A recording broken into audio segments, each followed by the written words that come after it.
Hello, good morning student. मैं नीतू कुमारी English faculty ASC academy में आपका स्वागत करती हूँ। आइए मेरे प्यारे बच्चों, हम स्टार्ट करते हैं इंग्लिश की क्लास। इंग्लिश आप किसी भी एग्ज़ाम के पर्पस से जब आप पढ़ते हैं तो उस इंग्लिश में दो टाइप के टॉपिक्स होते हैं। पहला होता है ग्रामर और दूसरा होता है वोकैब। दूसरा क्या होता है? वोकैब। अब मेरे माइंड में ये क्वेश्चन आता है मैम कि ग्रामर क्या होता है और वोकैब क्या होता है। तो मेरे प्यारे बच्चों, ग्रामर हमने हिंदी में पढ़ा है ना, संज्ञा, सर्वनाम, विशेषण, वो सारे के सारे किस में होते हैं? इंग्लिश में होते हैं। और वोकैब क्या होता है मेरे प्यारे बच्चों? वोकैब होता है दुनिया का कोई भी ऐसा वर्ड जो मुझे नहीं आता, वो क्या होता है? वोकैब होता है। ये तो मैंने सिर्फ छोटे से टर्म की बात की कि जब आप किसी एग्जाम की तैयारी करें तो सिलेबस में दो टाइप के टॉपिक्स होते हैं, एक होता है ग्रामर और एक होता है वोकैब। तो अब मैं मेरी क्लास स्टार्ट करूं उससे पहले मेरे प्यारे बच्चों, मैं आपको थोड़ा सा वार्म अप की टिप्स देना चाहती हूँ। क्या वो टिप्स हैं वो हम आगे चलते हैं कि किस टाइप से हम अपने सिलेबस को पढ़ेंगे। मेरे प्यारे बच्चों, अब हम आगे चलते हैं।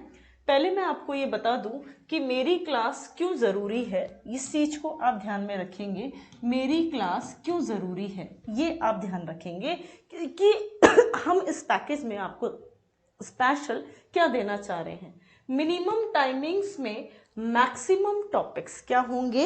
मिनिमम टाइमिंग्स में मैक्सिमम टॉपिक्स आपको मिलेंगे। मिनिमम टाइमिंग्स में मैक्सिमम टॉपिक्स, इसका मतलब क्या है कि मैंने कंप्लीट ग्रामर को किस में डाल दिया है? डायग्राम्स में डाल दिया है। कंप्लीट ग्रामर को मैंने डायग्राम्स में डाल दिया है। और अब आप जब डायग्राम्स में पढ़ेंगे तो सारी चीज़ ऑटोमेटिकली इजी बनती जाएगी।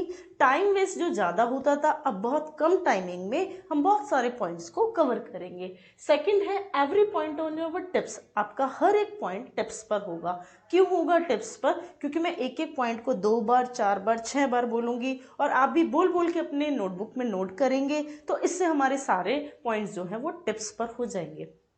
तीसरा है टॉपिक प्लस क्वेश्चंस। जैसे मैंने कोई टॉपिक उठाया, कंजक्शन, उसमें मैंने पहले रूल्स कराए आपको, फिर मैंने उसके आपको एग्जाम्पल्स कराए मेरे प्यारे बच्चों, और फिर उसके बाद मैंने आपको क्या कराए? प्रैक्टिस के क्वेश्चंस कराए। तो एक एक टॉपिक से हमें लगभग 60-70 प्लस क्वेश्चंस हमें करने को मिलेंगे।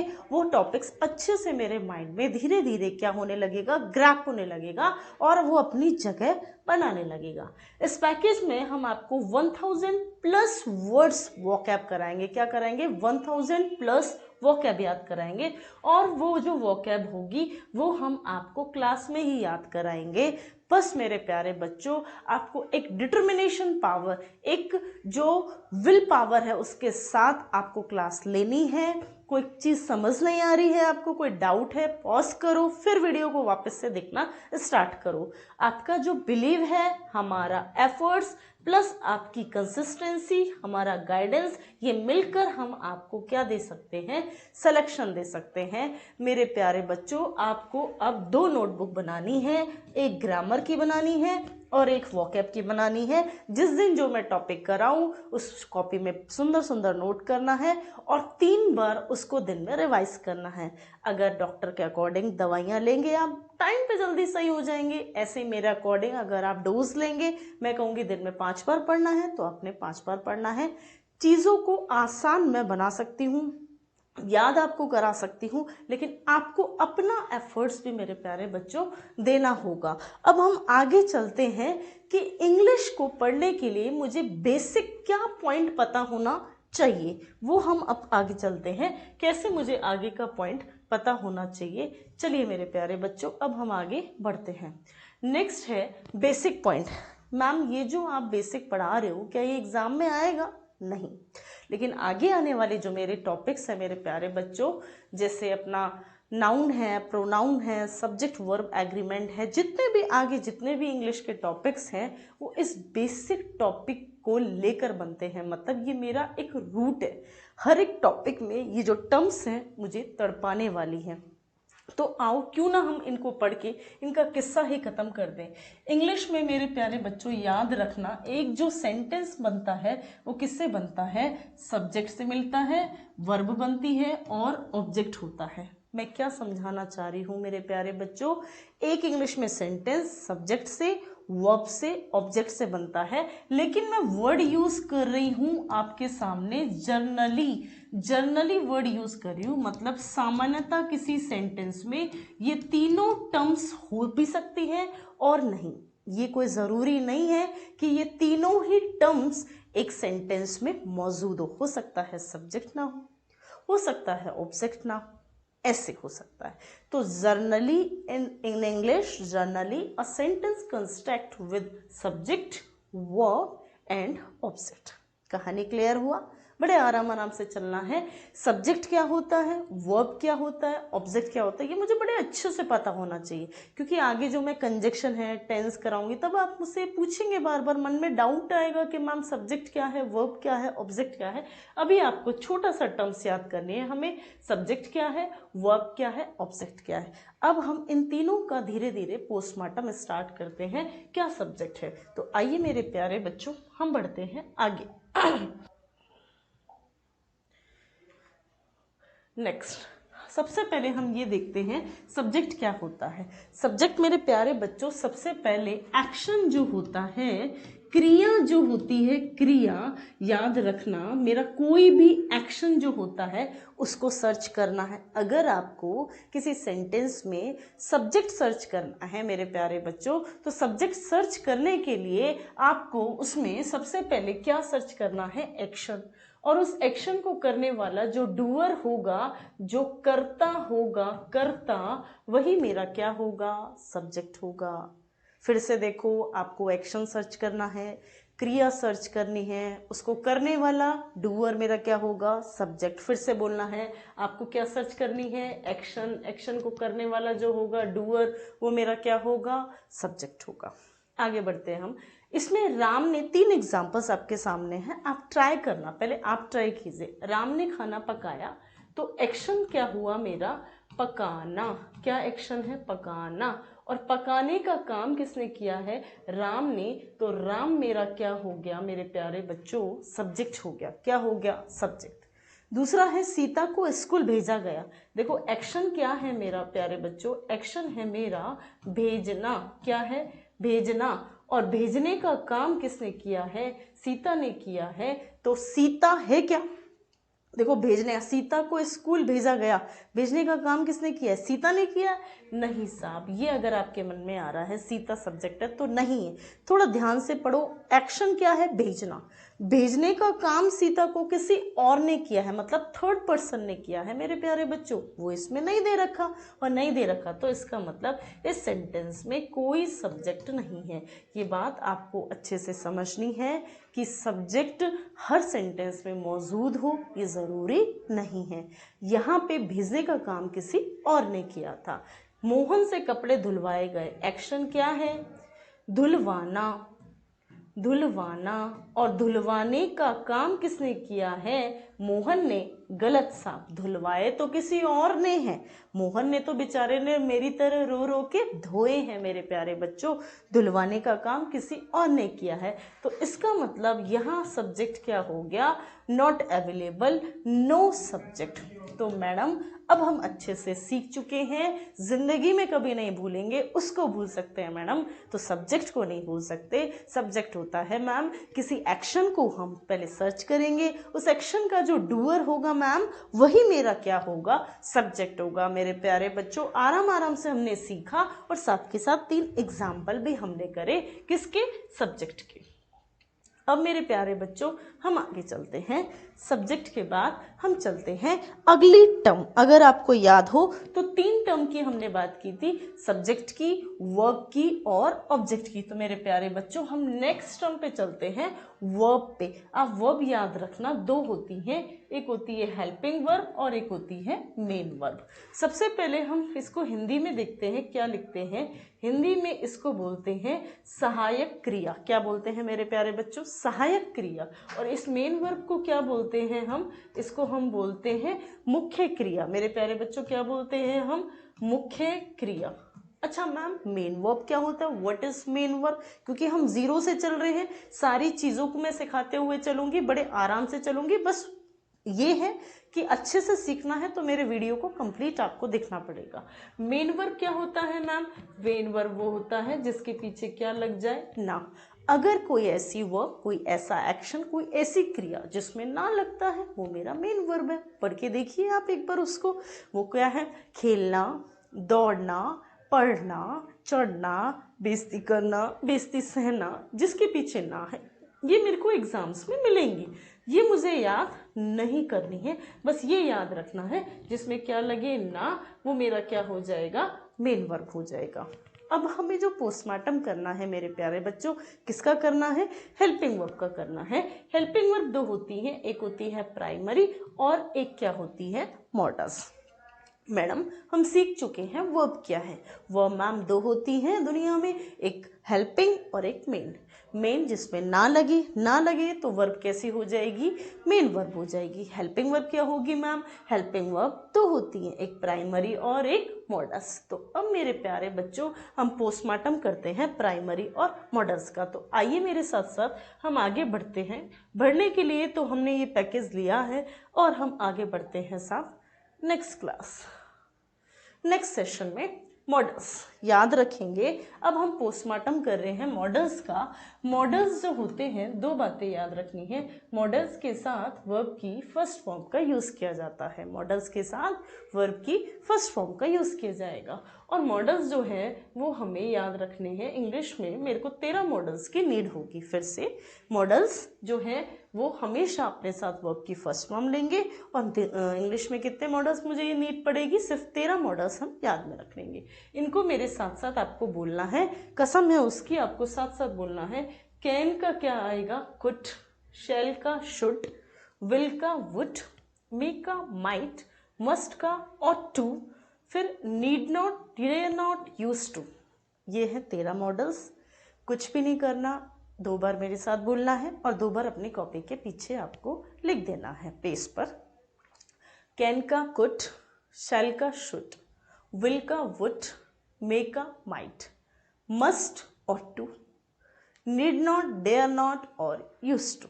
ये हो गए 13 मॉडल्स। एक बार फिर से, can, could, shall, should, will, would, may, might, must और to, need not, dare not और यूज टू। मैम आपने हमें मॉडल्स के बारे में कहानी समझा दी है, एक बार मैडम फिर से बोल दीजिए। बोल देते हैं साहब। मॉडल्स दुनिया में 13 होंगे।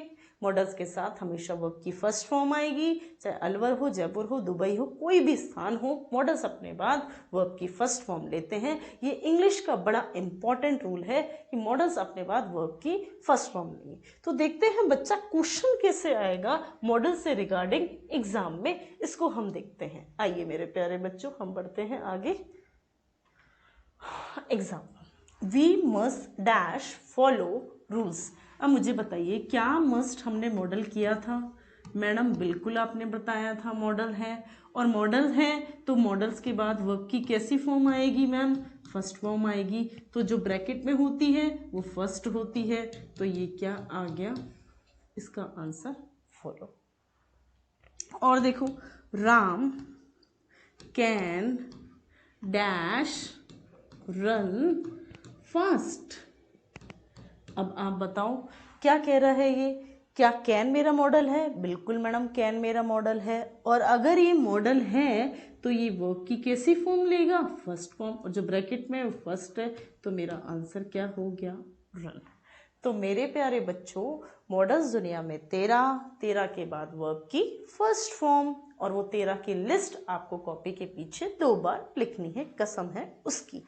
आइए मेरे प्यारे बच्चों, मॉडल्स का पोस्टमार्टम हमने बहुत अच्छे से किया। अगर नहीं याद हो रहे तो वीडियो को पॉज कीजिए और फिर आगे बढ़िए। आ जाओ मेरे प्यारे बच्चों, अब हम आगे चलते हैं हमारे नेक्स्ट की तरफ। हमारा नेक्स्ट है प्राइमरी। मैम आपने स्टार्टिंग में कहा था वर्ब दुनिया में 2, एक हेल्पिंग वर्ब, एक main verb. Helping verb, main verb. और अब आपने कहा कि मैम हेल्पिंग वर्ब दो, एक प्राइमरी और मॉडल्स। मैम मॉडल्स का तो हमने क्या कर लिया, पोस्टमार्टम। तो मैम अब आप किसका पोस्टमार्टम कर दीजिए, प्राइमरी का। मेरे प्यारे बच्चों याद रखना है, प्राइमरी जो होगी टोटल कितनी होंगी, 14 प्राइमरीज होंगी। देखो बी की फर्स्ट फॉर्म, ये क्या है, फॉर्म है, फॉर्म, फर्स्ट फॉर्म, ये सेकंड फॉर्म, ये third form. First form is, am, are, second form was, were, third form been. Do की first form do, does, second form did, third form done. ऐसे ही has की first form has, second form had, third form had. बताओ मेरे प्यारे बच्चों, याद करना है, मेरे साथ साथ बोलना है आपको। बी का first form is, am, are, second form was, were, third form been. Do का first form do, does, second form did, third form done. Next has का has, second form had, third form had. अब मेरे प्यारे बच्चों ये क्या करना है, ये 14 के 14 भी आपको कॉपी के पीछे 3 बार लिखना है। लेकिन लिखने से पहले अब आप मेरी कहानी को, छोटी सी कहानी को सुनेंगे। ये टोटल 14 है, लेकिन अब मैं जिनकी बात कर रही हूँ वो आप याद रखना, ये दोनों कॉलम्स आप काउंट करेंगे। ये टोटल कितनी है बच्चा, ये है 11। कौन सी, is, am, are, was, were, do, does, did, has, had। कौन सी वाली मैडम, ये वाली जो फर्स्ट और सेकंड वाली हैं, ये जो हैं, ये टोटल कितनी है मेरे पास, 11। इनकी आप कहानी सुनेंगे। ये वैसे तो हेल्पिंग वर्ब हैं, लेकिन टाइम टाइम पे हेल्पिंग वर्ब बन जाती हैं, और टाइम टाइम पे क्या बन जाती हैं, ये मेन वर्ब बन जाती हैं। कैसे कहानी को हम समझेंगे। अब आप टोटल मैम प्राइमरी कितनी हो गई, 14। ये बात मैडम की अच्छे से समझ में आ गई होगी। लेकिन इनमें से जो फर्स्ट और सेकंड है ये 11, तो ये जो 11 है वो टाइम टाइम पे हेल्पिंग वर्ब भी बनती है, और टाइम टाइम पे क्या बनती है, मेन वर्ब बनती है। तो हम मेरे प्यारे बच्चों इसकी कहानी थोड़ी सी और आगे चलते हैं। हम ये जो हैं ये हेल्पिंग वर्ब का भी काम करेंगी, और ये किसका काम करेंगी, मेन वर्ब का काम करेंगी। कितनी वर्ब्स हैं ये टोटल, ये टोटल मैम 11 वर्ब्स हैं। एक बार एग्जाम्पल से समझते हैं हम। किसी घर में मालिक बैठा हुआ है, मालिक बैठा है तो नौकर नौकर की तरह रहेगा, लेकिन जैसे ही मालिक घर के बाहर गया तो वो क्या बन जाएगा, नौकर, वो कहेगा मैं मालिक हूँ। ऐसे ही सेम है। कैसे, मैंने लिखा साहब I am going to Jaipur. समझने का प्रयास करेंगे। I am going to Jaipur, going क्या है, मेन वर्ब। अगर इस सेंटेंस में कोई मेन वर्ब है तो एम कहेगा मालिक बैठा है तो एम मेरा किसकी तरह काम करेगा, एम मेरा काम करेगा हेल्पिंग वर्ब की तरह। लेकिन अगर मैं यूं कहूं कि साहब आई और फिर उसके बाद एम आ डॉक्टर, मैं एक डॉक्टर हूं, इसमें सर्च करो क्या कोई वर्ब है, मेन वर्ब नहीं है मेरे प्यारे बच्चों। और अगर मेन वर्ब नहीं है तो ये एम कहेगा इस घर में मालिक नहीं है, तो क्यों ना मैं मालिक बन जाऊं, तो ये क्या बनेगा, मेन वर्ब। ये क्या है, मेन वर्ब है बच्चा। तो हमने क्या सीखा, टोटल जो मैम प्राइमरी होती है 14 होती हैं, लेकिन उसमें से जो 11 होती हैं वो time to according to time, according to situation main verb की तरह डील कर सकती हैं और हेल्पिंग वर्ब की तरह भी डील कर सकती हैं। यहाँ पे ये एम हेल्पिंग वर्ब बन गया, और यही वाला एम यहाँ पे अपना क्या बन गया, मेन वर्ब बन गया। तो मैडम, तो मेरे प्यारे बच्चों, अब आपको ये बात समझ में आनी चाहिए कि वर्ब दुनिया में कितनी, 2, हेल्पिंग वर्ब, मेन वर्ब। जिसके पीछे ना आए मेन वर्ब, जिसके पीछे ना नहीं आए वो फिर अपन नेक्स्ट में देखेंगे। हेल्पिंग वर्ब 2, एक प्राइमरी मेरे प्यारे बच्चों, एक मॉडल्स। मॉडल्स का पोस्टमार्टम किया, 13 होते हैं। 13 होते हैं और वर्ब की कैसी फॉर्म लेंगे, first form. Primary total ma'am 14, जिसमें से जो 11 है वो हेल्पिंग वर्ब और मेन वर्ब दोनों की तरह काम करता है। तो अब हम हमारी नेक्स्ट टर्म पे आगे बढ़ते हैं मेरे प्यारे बच्चों। वो क्या है, वो है हमारा ऑब्जेक्ट। अगर आपको याद हो मेरे प्यारे बच्चों, तो स्टार्टिंग में हमने पढ़ा था एक सेंटेंस किसके मिलकर बना होता है, सब्जेक्ट से, वर्ब से और किससे, ऑब्जेक्ट से। सब्जेक्ट का पोस्टमार्टम कर दिया, वर्ब का पोस्टमार्टम कर दिया, ऑब्जेक्ट का हमें करना है। पहली बात तो ऑब्जेक्ट को हिंदी में जो हम बोलते हैं वो बोलते हैं हम क्या। ऑब्जेक्ट को हिंदी में हम क्या बोलते हैं, क्या। बड़े आराम से, सॉरी, ऑब्जेक्ट को हम हिंदी में बोलते हैं कर्म। क्या बोलते हैं हम, कर्म बोलते हैं। और डायरेक्ट ऑब्जेक्ट क्या होता है, कर्म। ऑब्जेक्ट किसी सेंटेंस में मौजूद हो भी सकता है, किसी सेंटेंस में मौजूद नहीं भी हो सकता है, ये बात आप अच्छे से समझेंगे। किसी सेंटेंस में ऑब्जेक्ट हो भी सकता है और किसी में नहीं हो सकता। अगर आपको किसी सेंटेंस में मेरे प्यारे बच्चों ऑब्जेक्ट पता लगाना है तो आप उससे, उस सेंटेंस से पूछेंगे क्या, मतलब आप उससे पूछेंगे व्हाट। अगर आपको व्हाट का आंसर मिल जाए तो आप समझ जाएंगे वहां कैसा ऑब्जेक्ट है, डायरेक्ट ऑब्जेक्ट। और अगर आप उससे क्वेश्चन पूछेंगे किसे, या फिर आप क्या पूछेंगे किसको, इंग्लिश में इसको हम बोलते हैं whom, और उसका जो आंसर मिल जाए तो आप समझ जाएंगे इनडायरेक्ट ऑब्जेक्ट। और अगर इन दोनों का ही आंसर ना मिले तो फिर आप समझ जाना देयर इज नो ऑब्जेक्ट, वहां कोई ऑब्जेक्ट नहीं है। एक सेंटेंस में ऑब्जेक्ट मौजूद हो भी सकता है, ऑब्जेक्ट मौजूद नहीं भी हो सकता। किसी आपसे उस क्वेश्चन के बारे में पूछना है आपको, क्या और किसको, इन दोनों के आंसर मिले तो हमारा समझ जाना क्या होगा, ऑब्जेक्ट है। और अगर नहीं होगा तो ये दोनों क्वेश्चन के आंसर नहीं मिले तो समझ जाना कोई ऑब्जेक्ट नहीं है। देखो मैंने एक सेंटेंस लिखा कि आई गेव हिम 10 रुपीज, ठीक है। अब इससे प्रश्न करो, तुम्हें क्या दिया, क्या दिया, तुम्हें क्या दिया, क्या का आंसर, क्या क्या क्या का आंसर दिया, तो ये मेरा कौन सा हो गया, डायरेक्ट ऑब्जेक्ट। किसको दिया, उसको दिया, तो ये मेरा क्या हो गया, इनडायरेक्ट ऑब्जेक्ट। क्या हो गया, इनडायरेक्ट। ऑब्जेक्ट को हिंदी में कर्म बोलते हैं, दो टाइप का होता है। हो सकता है किसी सेंटेंस में ऑब्जेक्ट मौजूद हो सकता है ऑब्जेक्ट मौजूद नहीं हो। ऑब्जेक्ट मौजूद हो ये मुझे कैसे पता चलेगा, कि उससे आपसे क्वेश्चन पूछना है क्या या फिर पूछना है किसको। अगर इन दोनों के आंसर या इन दोनों में से कोई एक मिल जाए तो समझ जाना ऑब्जेक्ट है, अदरवाइज ऑब्जेक्ट नहीं है, अदरवाइज ऑब्जेक्ट नहीं है। ये तीनों टर्म्स को हमने आज अच्छे से सीखा मेरे प्यारे बच्चों। इस टर्म्स को हमने सीखा। ऑब्जेक्ट को देखो मैंने लिखा कि I am going to Pune. अब आप पता लगाएंगे इसमें क्या कोई मेरे पास ऑब्जेक्ट है। किसी ने आपसे कहा what is the object in the given sentence, क्या इस सेंटेंस में ऑब्जेक्ट है। आपने बड़े आराम से चलना है मेरे प्यारे बच्चों।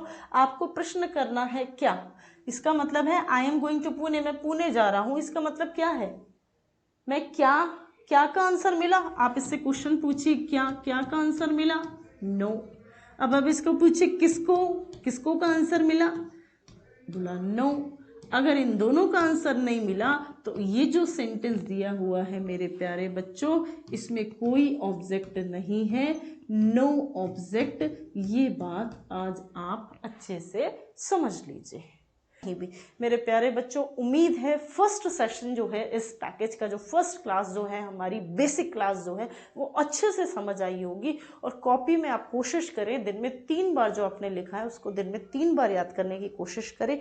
हर लेवल के लिए, में हिंदी मीडियम हो, इंग्लिश मीडियम हो, एवरेज है, मॉडरेट है, बच्चा कैसे भी लेवल का है, हम 0 to कॉम्प्लेक्स लेवल पे चलेंगे, बड़े आराम से और अच्छे से याद करते हुए चलेंगे। Thank you so much.